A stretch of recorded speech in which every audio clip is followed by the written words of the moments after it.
Bien, je suis vraiment, c'est un grand moment d'émotion, je dois vous le dire pour plusieurs raisons. D'abord, bon, d'être à Jérusalem, c'est pour n'importe quel juif, même quand on vient régulièrement, ça reste un moment d'émotion que vous vivez en permanence, que vous vivez ici. Et puis de revoir autant de visages amis avec lesquels nous avons fait tant de choses pendant tant d'années, c'est extraordinaire. Donc je me dis finalement, c'est en vous voyant, je me dis pourquoi on ne s'est pas réunis plus tôt. En vous voyant comme ça, alors plus tôt il y en aurait eu certains d'entre vous qui n'étaient pas encore là, et si on avait attendu, il y en aurait encore d'autres. Donc c'est bien qu'il y ait un moment où on s'assoit et où on essaie de réfléchir ensemble sur ce qu'il y a lieu de faire dans la situation actuelle. Alors, j'ai volontairement, et à la demande des 3 ou 4 personnes avec lesquelles j'ai un peu réfléchi l'organisation de ce moment, commencer par quelque chose qui a priori pourrait tout avoir à voir avec la suite, ou rien à voir avec la suite. Je m'explique. Je vais commencer par vouloir parler de l'antisémitisme, l'antisionisme, et quel avenir pour les Juifs de France. Donc on pourrait se dire que la suite de l'antisémitisme, l'antisionisme, c'est tous les Juifs de France en Israël, pour être la suite, ou ça peut ne rien avoir à voir. Bon, alors, comme on a commencé comme ça, on va commencer par le début. Il me paraissait un peu normal, étant donné que vous recevez et que vous êtes des experts de la formation, vous analysez tout ce qui se passe, bien entendu, en France de façon permanente, vous dire un peu mon sentiment aujourd'hui sur la situation actuelle du judaïsme et de la communauté juive en France, avant de passer à la deuxième partie, qui est celle de la réflexion sur l'antenne du consistoire en Israël. Si je voulais en parler, c'est parce qu'il y a eu, on vit depuis une quinzaine d'années des montées et des descentes dans les inquiétudes des Juifs de France, qui sont effectivement, et depuis une quinzaine d'années, le mouvement de Aliyah monte et descend, il a augmenté un petit peu plus ces dernières années, et donc cette situation, il était bon qu'on en fasse un point, je vous en donne un petit peu mon avis. On vit en France depuis, c'est vrai, depuis les années 2000, une remontée d'un mouvement antisémite qui a commencé, souvenez-vous, parallèlement à l'intifada. Je vais être très bref, hein, parce que tout ça vous le savez, mais peut-être c'est un peu mon impression dans un moment où tout le monde se dit il y a une très forte inquiétude, il y a une panique, un affolement, etc., de redire un certain nombre de choses.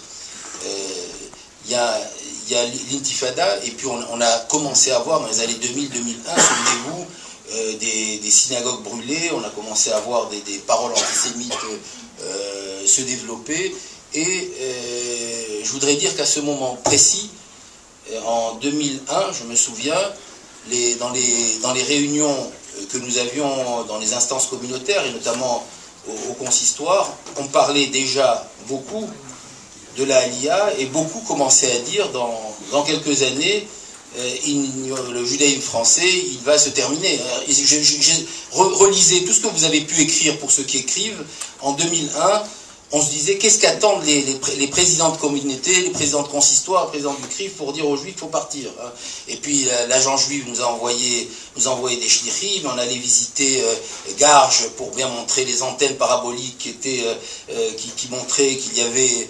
Et c'est vrai qu'il y a eu un mouvement de Aliyah, mais c'est vrai que 15 ans après, je ne vais pas dire qu'il y a autant de juifs en France, puisque vous êtes là, et il y en a beaucoup d'entre vous qui êtes venus dans ces 15 dernières années, mais le judaïsme français continue à exister comme personne ne l'aurait imaginé il y a 15 ans. Je redis ça parce que notre histoire montre qu'il faut à la fois être dans une vigilance extrême et à la fois être prudent dans nos paroles, parce qu'elles nous engagent, et en particulier la parole d'un responsable communautaire. Parce que c'est vrai que ça fait bien dans les salons de dire c'est catastrophique, qu'est-ce qu'on attend, il faut que tout le monde parte, mais il faut aussi être devant la responsabilité, devant l'histoire et devant la connaissance des Juifs de France. J'ai la faiblesse de penser que ma mission communautaire ayant plus de 30 ans à différents niveaux de la communauté, je crois, et je parle sous le contrôle de différents rabbins, grands rabbins et présidents de communauté qui me connaissent depuis des années, je connais par cœur notre communauté. Je m'assois avec quelqu'un, je sais précisément ce qu'il a dans la tête, et en traversant la communauté juive de France, je peux dire que je crois modestement être un des experts de la connaissance de la communauté juive de France aujourd'hui. Donc, il y a eu ce phénomène, et il y a eu un moment où il y a eu un retard à l'allumage. Certains nous ont dit des institutions communautaires, mais en tout cas certainement du gouvernement de l'époque, et ensuite on a dit tolérance zéro, ensuite il y a eu des tas de mesures qui ont été prises sur l'antisémitisme, il y a eu un plan de sécurisation de nos synagogues qui a fait que près de 15 à 20 millions d'euros ont été mis en place par l'État pour sécuriser nos synagogues, et depuis on vit dans des forteresses, ce qui est catastrophique, mais ce qui est également la réalité, c'est que les écoles, les synagogues, il y a des caméras, des systèmes un petit peu partout de protection. Et puis on a vécu plusieurs vagues d'antisémitisme, avec des moments où ça se calme, des moments où ça revient, des moments où on se dit on part. Moi j'ai l'anecdote, je me souviens en 2001, dans la salle de conseil du consistoire central, où j'étais vice-président du consistoire central, un des présidents de communauté avait parlé de construire un bâtiment, et on avait décidé à ce moment-là, pendant les mois qui venaient, d'arrêter, de geler tout projet tant qu'on ne voyait pas plus clair. Et puis finalement, la vie a repris, on s'est rendu compte qu'on continuait notre vie. Ensuite, malheureusement, je vais aller très brièvement, ensuite il y a eu Toulouse. Hein, je vais très vite jusqu'à Toulouse. Comment ? Oui, pardon. Il y a eu Ilan Halimi, il y a eu le phénomène, le drame d'Ilan Halimi qui a réveillé également les consciences, et à ce moment-là encore, on était à Toubishvat, il y a exactement 6 ans, il y a 8 ans, pardon, et on se disait, ça y est, il y a encore un vent de départ, et puis après on s'est calmé, et je crois que je parle sous le contrôle de personnes qui ont été déléguées de la Aliyah à ce moment-là. Effectivement, on a vu des petites accélérations, mais on n'était pas dans des choses, on passait pas de 1500 olim à 10 000 olim, on passait de 1500 à 2000, 2500, on reste dans des mouvements qui ont été, je parle de la Aliyah, l'inquiétude. Je crois que dans la conscience des Juifs de France, il y a quelque chose qui s'est progressivement installé. Le lien avec Israël est devenu de plus en plus naturel. Je me souviens, et vous vous en souvenez aussi, des voyages de solidarité qu'on organisait dans les années 2001, 2002, 2003, 2004 avec le consistoire, où nous venions à 400 et 500 personnes ici. Nous étions pratiquement seuls dans les rues de Jérusalem, et c'est là que pour les premières fois, j'étais avec le grand Bassitruc et le Rav Amar, qui nous fera l'honneur de venir, donc je m'interromprai au moment où il viendra, le Rav Shlomo Amar Rishon LeZion, l'ancien Rishon LeZion d'Israël, qui viendra nous rendre une petite visite, je crois, tout à l'heure. Et à chaque fois, je disais, voyant la dynamique de la communauté juive de France, il faut qu'on crée une antenne du consistoire en Israël, et on le disait, puis après on disait quels sont les objectifs, et on passait à autre chose, et on continuait, puisque personne n'a attendu que le consistoire se crée en Israël pour continuer à mener sa vie. Donc on a continué notre histoire. Donc effectivement, après le drame d'Ilan Halimi, quelques années après, on connaît encore un meurtre pour antisémitisme d'enfants avec Toulouse, et là aussi les consciences sont ébranlées, même si parallèlement, à chacun de ces moments, il faut en prendre conscience, le gouvernement français a fait ce qu'il devait faire. Je veux dire, il y a une prise de conscience nationale, un arrêt de tout le monde, tout parti politique confondu, je parle des partis normaux, je ne parle pas des extrêmes, on dénonçait ce qu'il y avait à dénoncer, on prit les mesures qu'il y avait à prendre, et donc le drame a été là. Et puis pour la première fois, je crois que ça c'est un point que je verrai comme un point, si on peut dire, positif dans cette ambiance morose que je suis en train de décrire, c'est que pour la première fois, on a parlé de façon très claire d'islamisme radical. On avait du mal, il y a quelques années, à définir l'ennemi commun en disant c'est l'islamisme radical. Quand il y a eu l'assassinat de Toulouse, qui était précédé par Montauban, et qu'on a vu que la cible, c'était à la fois la République et à la fois les Juifs, et que c'était l'islamisme radical, donc tout le monde a commencé de façon plus simple dans les discours, et notamment le ministre de l'Intérieur, à dire la cible c'est l'islamisme radical. Donc c'est à la fois effectivement angoissant, parce que l'islamisme radical, on sait qu'il est en train de se développer en France et en Europe, et à la fois rassurant de savoir que l'ennemi commun est identifié. J'avais dit ici, malheureusement, sur la tombe des enfants Monsonego et Sandler, sur leur tombe, j'avais dit ici à Jérusalem, c'est le même antisémitisme qui tue à Jérusalem et qui est venu tuer en France, ce qui est la réalité que nous vivons. Mais il faut reprendre l'inquiétude qu'on vit aujourd'hui, elle est pratiquement 2 ans après le drame le plus absolu qu'on ait connu, Ilan Halimi, puis des enfants assassinés à Toulouse. Et tout de suite après, même s'il y a eu une inquiétude, elle ne prenait pas la tournure qu'elle est en train de prendre ces derniers mois, après effectivement l'affaire de l'humoriste, après la quenelle, après des éléments qui pourraient apparaître moins graves qu'un meurtre d'enfant, mais qui ont saisi les consciences de façon beaucoup plus importante. Alors voilà, ça c'est pour redire le contexte de l'antisémitisme, qui est une réalité. Il y a à mon sens une forme de banalisation qui est en train de se voir, c'est-à-dire on a l'impression que la parole antisémite se libère, qu'il n'y a plus de retenue, que les drames n'ont pas empêché la parole antisémite de se libérer, et c'est peut-être ça qui finalement, peut-être qu'en 2000 on était sous le coup, 2001, 2002 on s'est dit bon, bah, finalement ça va finir par s'arrêter, et qu'on se rend compte qu'on est 15 ans après, ça ne s'est pas arrêté, ça a continué, et ça a pris des tournures encore plus violentes. Et c'est peut-être ça qui rentre dans l'esprit de chacune et de chacun. Et entre-temps, il y a un mouvement de Aliyah qui s'est fait. Et même si 2000 par an, c'est pas énorme, mais 2000 par an multiplié par 10 ans, ça fait 20 000. Et 20 000, très souvent, je fais un schéma, on est peut-être 600, Eric Cohen est là, et donc sociologue qui a fait des études sur le nombre de juifs qu'il y a en France, en disant qu'il y a grosso modo 600 000 juifs en France, sur une fourchette qui est pour certains vue haute, hein, 500 000 sur une fourchette plus basse, mais même s'il y a 2000 qui partent par an, si en 10 ans, il y en a 20 000 qui sont partis, ça ne fait pas énorme par rapport à 500 000, ça ne paraît pas beaucoup. Mais il faut bien prendre conscience que ce n'est pas 20 000 ou 30 000 sur 500 000 dont on parle. On parle de 20 000 ou 30 000 sur la population juive impliquée dans la communauté qui doit représenter maximum 100 000 personnes. Donc aujourd'hui, quand je vous regarde, les présidents de communauté qui sont là, les rabbins et les grands rabbins qui sont là pour ne citer que, c'est des forces vives de la communauté qui sont parties de leur communauté. C'est des minyanes du matin qui ne se font plus dans certaines communautés. Donc on a une aliyah qui est devenue de plus en plus visible. Et je me souviens avoir été, dès que j'avais pris mes fonctions au consistoire donc de Paris il y a 8 ans, la première des choses qu'on avait mise en place avec l'agent juif, c'est la bénédiction des Olim.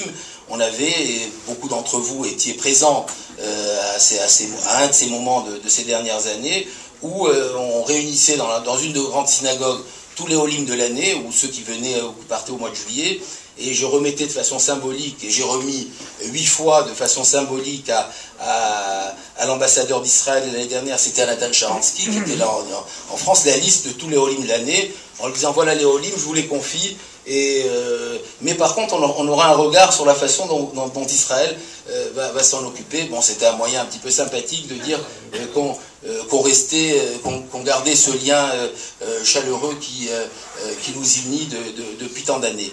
Mais c'est vrai que d'année en année, quand je regardais la synagogue, les synagogues dans lesquelles il y a les Olim, j'ai pris conscience que c'est les forces les plus impliquées, les plus militantes, les plus parties prenantes de la vie communautaire qui partaient. Et je vais dire que le moment le plus fort que j'ai vécu, c'était il y a 3 ans, ou 4 ans, quand j'ai pris l'avion avec les Olim, un gros avion, et j'ai vu, donc j'étais dans l'avion avec ceux qui sont partis réellement. Dans la synagogue, il y a des fois la famille, vous ne savez pas trop qui est-ce qui part, qui est-ce qui reste. Là, dans l'avion, il n'y a que ceux qui partent. Et j'ai pris conscience de la qualité des Olim qui étaient pour beaucoup avec une kippa sur la tête, qui étaient pour beaucoup des personnes très impliquées dans la vie communautaire. Et donc, c'était à la fois une richesse qui arrivait en Israël, une richesse pour le lien entre la communauté juive de France et Israël, et à la fois, c'est vrai, un manque pour les communautés qui restent.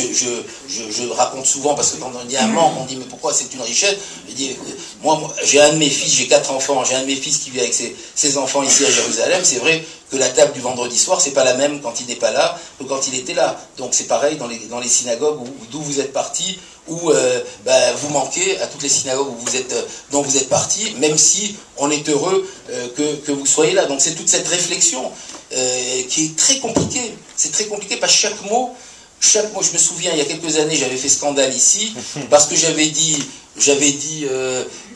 à un journaliste, et je lui avais dit en hébreu, mais il avait changé un mot, je lui avais dit que la Aliyah, c'était un manque pour notre communauté, et il avait traduit que le président du consistoire avait dit que la Aliyah affaiblissait la communauté juive de France.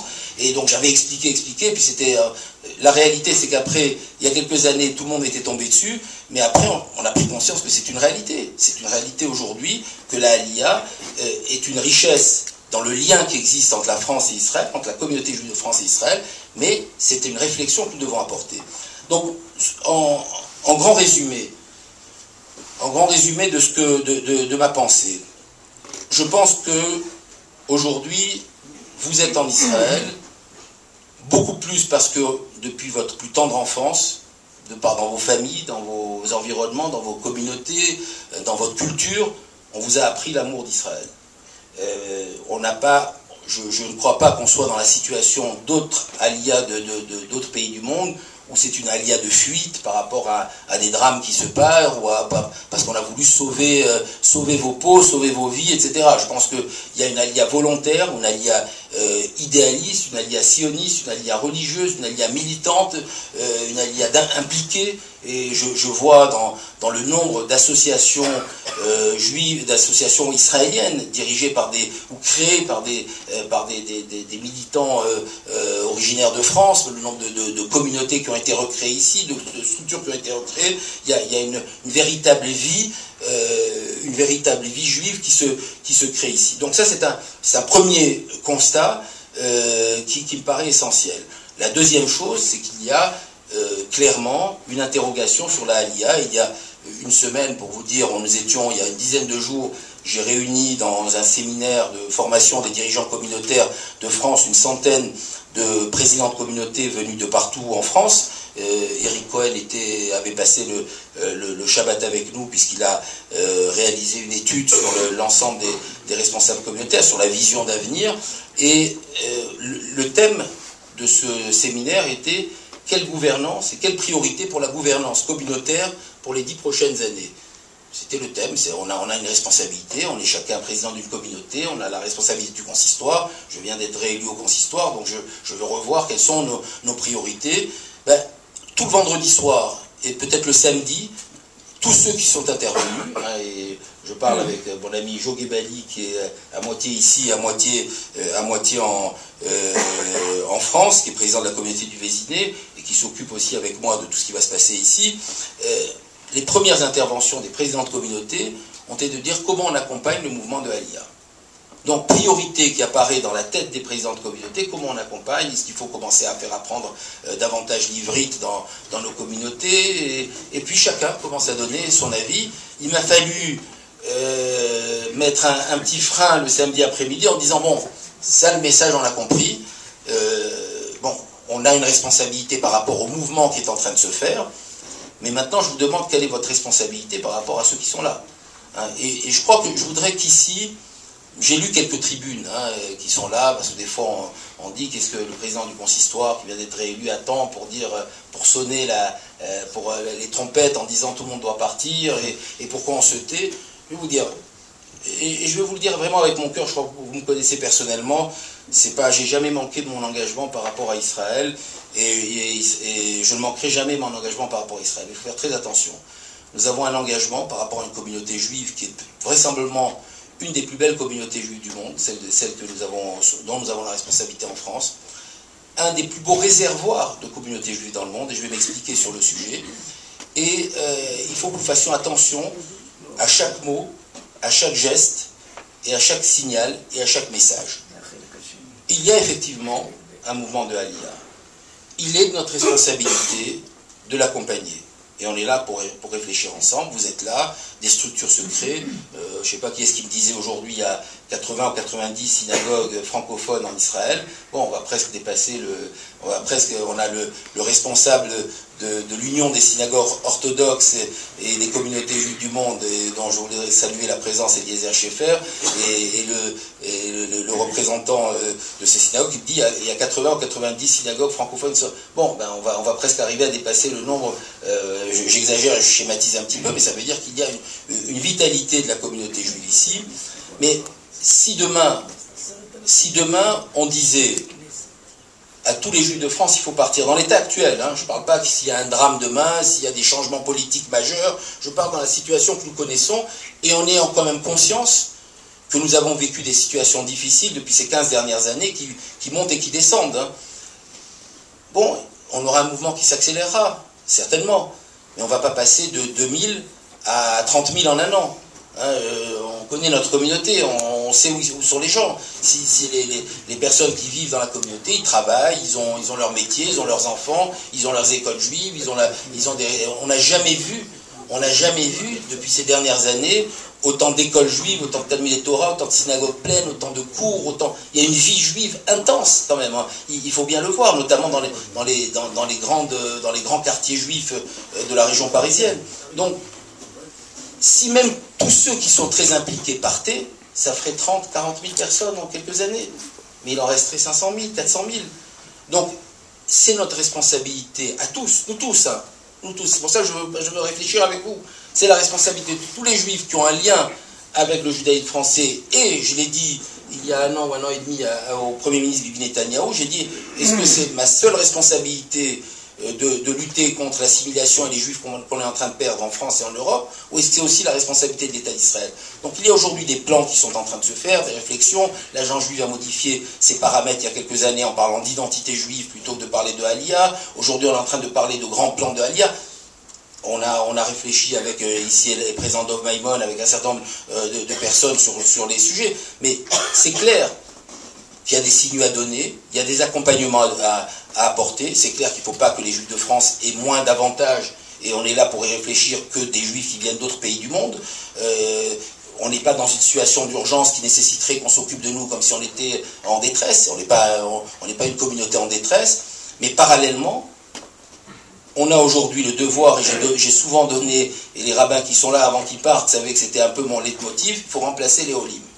Je considère que dans une communauté où il y a des personnes qui partent, il y a suffisamment de juifs qui sont en train de se perdre dans la communauté pour que les responsables, nous qui sommes sur place, c'est ma responsabilité première et celle des dirigeants communautaires en France, de se dire à chaque fois qu'il y en a un qui part, la place qui a été laissée là par un rabbin doit être remplacée par un rabbin, par un militant, par un enseignant, par un enseignant, et de trouver dans l'énorme réservoir que nous avons, comment justement cette chaîne qui existe fait. J'ai dit à la ministre de la Aliyah que j'ai vue la semaine dernière à Paris, je dis effectivement, la meilleure assurance que vous avez de Aliyah et Klita, c'est le passage des juifs dans les structures communautaires de la communauté juive de France. C'est-à-dire qu'un juif qui arrive de la synagogue, de l'école juive, de la structure communautaire, il est déjà dans sa tête, en grande partie,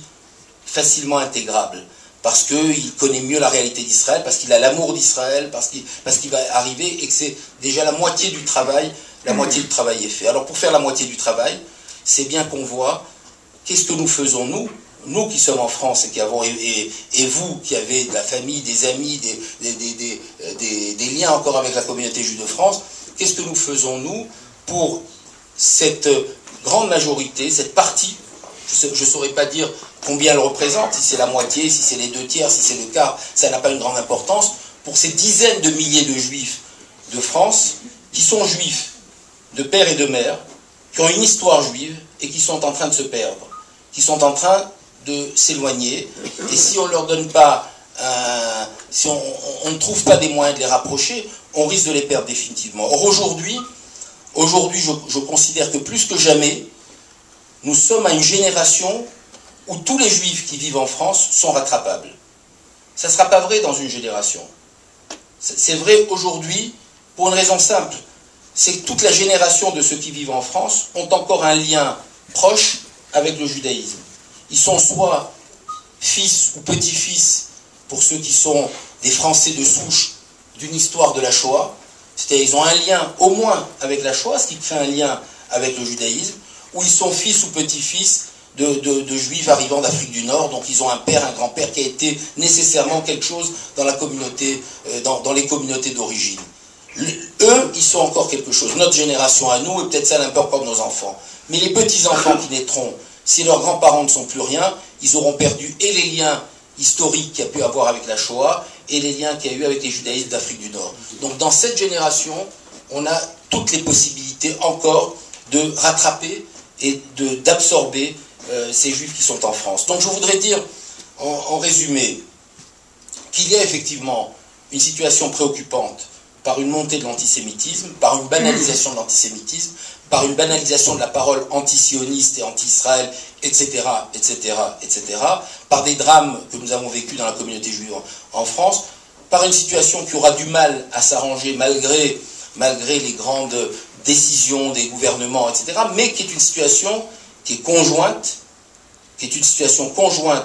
aux enjeux politiques des gouvernements et à la communauté juive de France. Je voudrais y rajouter une préoccupation nouvelle, et je veux le dire ici devant les rabbins, présidents de communauté et personnes qui sont présentes. Il y a aussi, depuis quelques années, une difficulté qu'on avait commencé à voir venir de restriction de la liberté religieuse, c'est-à-dire que la laïcité, qui était une laïcité positive, intelligente, il y a 10 ou 15 ans, est en train de prendre d'autres tournures, et c'est vrai qu'on est en train de... je me bats quasiment quotidiennement pour la Shrita, pour essayer de défendre les positions d'étudiants qui ont envie de respecter leurs convictions et dans certaines administrations. Enfin, ce qui paraissait plus naturel avant devient un peu plus complexe maintenant, et c'est vrai que ça a un impact sur la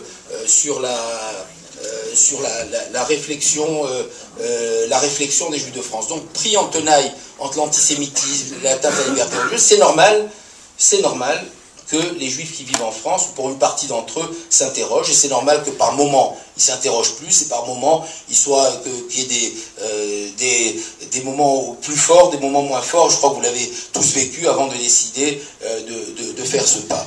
Alors, parallèlement au fait qu'il y a une alia effective, il y a aussi de façon effective, il faut en être conscience, en tout cas aujourd'hui, je peux le dire, une grande partie des Juifs de France continuera dans les années qui viennent à vivre en France. Et si on faisait l'impasse sur eux en se disant, c'est ce que j'ai dit aux différents présidents de communauté, mon inquiétude c'est qu'on soit tellement concentré sur ce qui se passe en Israël, qu'on se dise qu'il faut préparer l'Aliyah, on a l'Aliyah, il y a une partie de notre communauté qui part, nos enfants sont en Israël, moi-même j'ai un projet de Aliyah. Il ne faut pas qu'on se déconcentre, qu'on perd même parfois peut-être de façon inconsciente une partie de notre responsabilité sur l'opérationnel courant, c'est-à-dire que les Juifs qui sont sous notre responsabilité tous les jours. Parce que si on est moins attractif, je vais donner un exemple, je vais donner 3-4 exemples comme ça. Premier exemple, le Talmud Torah. Si on se dit, bon, on est dans une petite communauté de banlieue, la salle de Talmud Torah est catastrophique, les tables elles sont bancales, le tableau il est un peu décollé, la salle elle n'est pas rénovée, qu'on se dit, bon on va bientôt partir, c'est pas la peine de rénover la salle Talmud Torah. Les parents qui viennent amener leurs enfants au Talmud Torah ne sont pas obligatoirement les plus impliqués dans le judaïsme. Les parents éloignés, s'ils disent c'est ça le Talmud Torah, ils ne viennent pas. Si on leur rénove le Talmud Torah, vous êtes en train de rénover, mais dites-moi, la moitié ils sont partis. C'est le moment de rénover? Pensez tout ça. Oui, c'est le moment de rénover. Et moi je le dis sans complexe. C'est le moment de donner encore plus d'efforts dans le travail que nous faisons en France. Pour une raison simple. Et j'ai donné l'exemple de Thébat Noir. Parce qu'aujourd'hui, parce que nous sommes dans la tempête, parce qu'il y a des interrogations sur notre avenir, il faut voir quels sont tous les moyens que nous avons de faire rentrer les Juifs qui sont loin à l'intérieur de la communauté. Parce que si tous ceux qui sont impliqués partent, qu'est-ce qu'on a gagné? Ceux qui doivent partir vont partir. Tous ceux qui sont là aujourd'hui déjà dans les structures communautaires, à la synagogue, dans le minyan, à l'école juive, s'ils ne partent pas demain, ils partiront après-demain, c'est pas après-demain, ça sera dans 10 ans. Mais ils sont déjà la moitié ici. Mais tous celui qui hésite à mettre son enfant au Talmud Torah, parce que la salle n'est pas assez propre, parce que le rabbin ne parle pas assez bien, parce que le prof il n'est pas assez formé, ou celui qui hésite à venir à la synagogue parce que l'office est trop long, ou celui qui hésite à faire un cours parce que celui qui fait le cours il n'est pas très bon, ou celui qui hésite à mettre à l'école juive parce que l'école n'est pas de bonne qualité. Et je peux vous donner des tas d'exemples comme ça. Si tous ceux-là on les perd, mais on perd la moitié des Juifs de France. Or, non. Il n'y a pas que des gens des communautés. Non. Alors pardon. Justement, s'ils venaient en Israël, je ne me poserais même pas de questions. Je ne parle pas des gens qui sont les plus impliqués. Je parle des gens qui ne se posent pas de questions. Je parle des gens qui ne se posent pas de questions. Ils ne viendront pas en Israël, ceux-là. Pour venir en Israël, il faut déjà être impliqué dans la communauté pour la plupart. Regardez-vous, vous avez tous une kippa sur la tête, là. Depuis 1967, vous voyez la croupe de la communauté juive de France en Israël. La plupart des gens n'avaient pas la kippa en France. Bon, on peut... Pas été à l'école juive. Moi, j'ai pas été à l'école. Non, mais en 67, il n'y avait pratiquement pas d'école juive. Mais vous alliez au Talmud Torah. Vous allez au Talmud Torah. Non, je ne parle pas, honnêtement. Là, j'essaie de dire, si vous pensez, honnêtement, si vous pensez que les juifs qui sont très éloignés du judaïsme aujourd'hui, ils vont faire le pas dans les prochaines années en Israël, vous vous trompez totalement. Il y en aura, bien entendu qu'il y en aura. Il y en aura qui auront une vie, un épisode personnel. Mais notre responsabilité est de leur donner envie d'abord de judaïsme pour qu'ils aient envie ensuite de faire ce grand saut. On peut pas, rien n'est exclusif de l'autre. On ne peut pas se dire, ne faisons rien, ils vont tous partir en Israël. Mais moi, quand je ne fais rien, le jeune qui ne vient pas parce qu'il n'y a pas de structure communautaire, il va se marier avec une non-juive et vous ne le verrez jamais en Israël. D'accord? C'est une responsabilité pour moi de lui faire un beau Shabbat. Ah oui, on va dire, on ne va pas faire un Shabbat, il va aller en Israël. Il est à l'université, on ne va rien faire pour lui, il va aller en Israël. Non, il risque d'avoir un cursus personnel qui risque de l'amener ailleurs. Donc, nous avons la responsabilité aujourd'hui, et pardon, je crois quand même connaître suffisamment cette communauté pour savoir que on ne fera pas faire le grand saut dans les années qui viennent. D'ailleurs, vous savez, toutes ces analyses, j'aurais pu faire la même réunion en 2001, vous m'auriez dit la même chose. Mais il n'y a pas eu un mouvement de Aliyah comme on l'aurait pu l'imaginer. Il y a eu des juifs qui sont venus, et les juifs qui sont venus sont pour la majorité, depuis 2000 jusqu'à 2015, pour la majorité des juifs des structures communautaires. Il n'y a pas des gens qui se posaient la question de mettre leurs enfants au Talmud Torah qui sont venus en Israël. Ceux qui se posaient la question, ils ne sont pas venus en Israël, ou alors vous allez m'en trouver 3 ou 4. Mais ce n'est pas la majorité. La majorité, c'est les gens qui étaient dans des structures communautaires. Je ne parle pas de la Aliyah de 67, Je ne parle pas de cette période-là où effectivement on avait une autre forme de Aliyah. Je redis aujourd'hui qu'il faut à la fois construire et accompagner cette Aliyah, et nous avons le devoir aussi, pour les responsables qui sont en France, d'ailleurs c'est vrai dans le monde entier, de faire en sorte que les juifs qui sont en train de perdre leur identité, qu'on leur donne davantage d'identité. Je crois que je dis des évidences, je veux dire, on peut pas, on n'est pas, je dis des évidences, et donc, pour pouvoir donner des éléments d'identité aux juifs qui sont en France, il faut donner des structures, il faut se donner des moyens, et je crois que plus la communauté a une vitalité, et plus des juifs vont se trouver entraînés vers Israël. Mais pour un des points que vous disiez tout à l'heure, j'ai monté il y a maintenant 6 ou 7 ans, 5 ans, un mouvement, la Chazak, qui est un mouvement de jeunes qui vont s'occuper de petites communautés en province. Et là, je vais vous rejoindre sur un point. C'est que, mais là aussi, il faut allumer la flamme. Sans allumer la flamme, les gens ne viennent pas en Israël. Quand vous avez en province des toutes petites communautés, dans lesquelles il y a à peine minyan, et que vous leur donnez un petit peu plus envie de se retrouver, un petit peu plus envie de judaïsme, ces personnes-là, ils ont 2 choix. Soit ils rejoignent une grande communauté, pour une raison simple, c'est que s'ils ont envie d'un peu plus de judaïsme, ils ont besoin d'une grande communauté, soit ils font le grand saut en Israël. Dès qu'ils ont un peu plus envie, ils ont les 2 choix. Il ne reste pas à se perdre.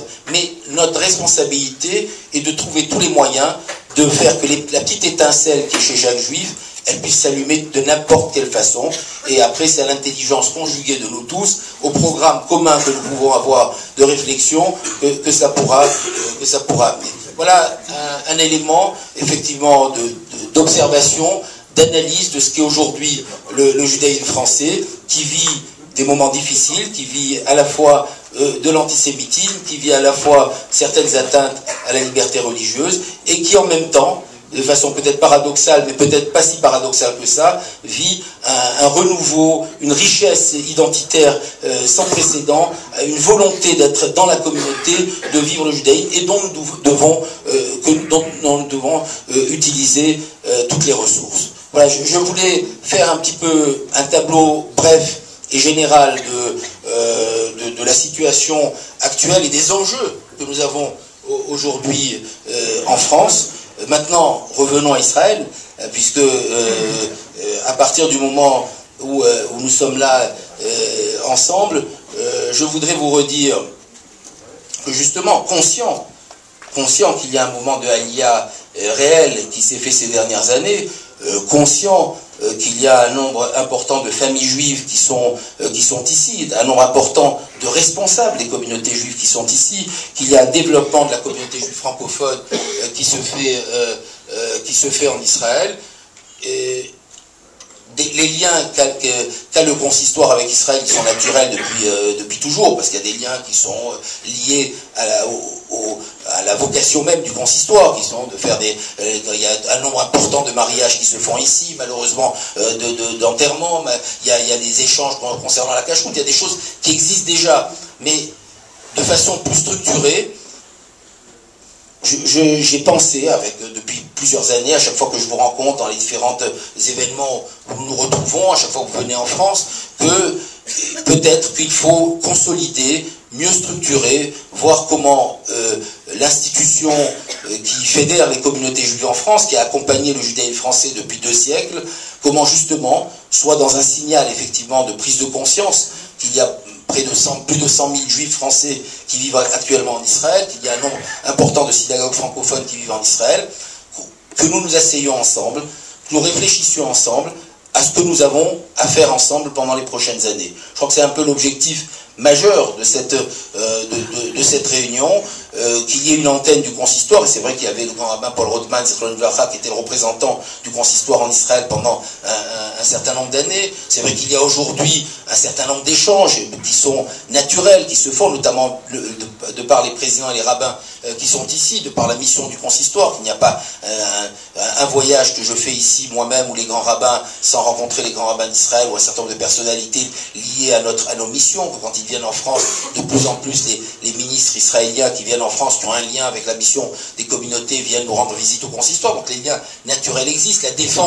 La défense des intérêts des Juifs de France qui vivent en Israël, on l'a faite naturellement, que ce soit à l'époque où on venait, je me souviens je vois les personnes de l'UNIFAM de l'époque, etc., quand on rencontrait les ministres pour l'intégration, pour dire les diplômes, ça va pas du tout, comment ça se passe, on a porté notre voix quand il fallait, on continuera à la porter. Peut-être il est le moment de donner des signaux forts d'une meilleure structuration de la suite de l'histoire. Le consistoire a accompagné le judaïsme français pendant 2 siècles. Le judaïsme français s'exporte en partie aujourd'hui en Israël pour devenir un judaïsme israélien, mais en voulant, je l'entends d'entre vous, garder pour un certain nombre d'entre vous des spécificités, des repères, des racines, en gardant une partie de la famille en France ou en Europe, de voir comment mieux fédérer les énergies, mieux accompagner ce que vous faites, de voir quels sont vos besoins et comment le consistoire peut les accompagner. Il est clair que je ne peux pas être responsable d'une structure qui défend le judaïsme en France et en Europe, responsable d'un nombre aussi important de juifs et de communautés en France et en Europe, et être aveugle à ce qui est en train de se passer aujourd'hui en Israël. Je crois qu'il y a un accompagnement naturel qu'il faut faire, et je voudrais avec vous tous, et particulièrement avec ceux qui avaient des responsabilités en France, réfléchir ce que nous pouvons faire ensemble, où nous allons, quels sont les objectifs que nous pouvons déterminer et comment nous structurons éventuellement mieux cette représentation du consistoire en Israël. Voilà les éléments de projet, d'espoir que je voulais vous donner, et puis je suis maintenant à l'écoute d'un échange avec vous sur vos réactions par rapport d'abord à ce que je viens de dire, vos questions et vos propositions. Voilà, merci beaucoup.